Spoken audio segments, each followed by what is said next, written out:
Kasih Tuhan tidak kompromi atas dosa.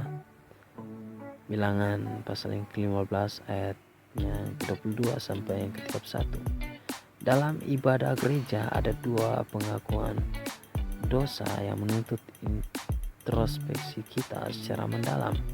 Dua tersebut mendorong kita untuk mengakui dengan jujur hal-hal yang seharusnya kita lakukan, yaitu mengakui kesalahan dan dosa yang sudah kita lakukan.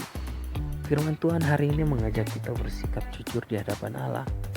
Dari paparan nas di atas terlihat kemungkinan umat Allah mengerjakan ibadah syukur dengan cara yang salah tanpa sengaja.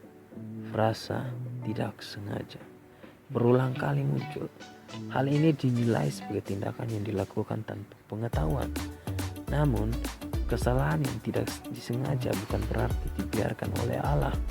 Ia tetap memerintahkan umat untuk menyadari pentingnya pendamaian dengan Allah melalui pengampunan dengan mempersembahkan kurban penghapus dosa.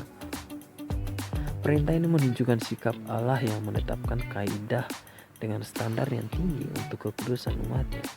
Namun, tingginya patokan bagi umat Israel itu disertai jalan keluar. Di sini terlihat jelas bahwa Allah tidak hanya memberi larangan keras perihal kekudusan umatnya. Ketika umat Israel melakukan kesalahan dengan tidak sengaja, Ia memberikan solusi kepada mereka untuk mengatasinya. Allah menampilkan dirinya sebagai sosok Tuhan yang penuh belas kasihan, namun tidak berkompromi. Pada ayat yang ke-30 sampai ke-31, kita membaca ketegasannya yang tidak berkompromi dengan siapa saja yang secara sengaja melakukan dosa. Meski Tuhan mengasihi manusia berdosa, bukan berarti setiap orang bisa semena-mena berbuat dosa. Sengaja atau tidak sengaja, tidak ada dosa yang boleh dibiarkan dalam hidup umatnya. Kita perlu belajar semakin menghormati dan menghargai sikap Allah ketika kita bersalah. Dalam hal ini dibutuhkan kerendahan hati dan kejujuran, karena Tuhan tidak berkompromi terhadap dosa. Kita perlu menyadari akan tiap kesalahan yang bertentangan dengan kasih Allah.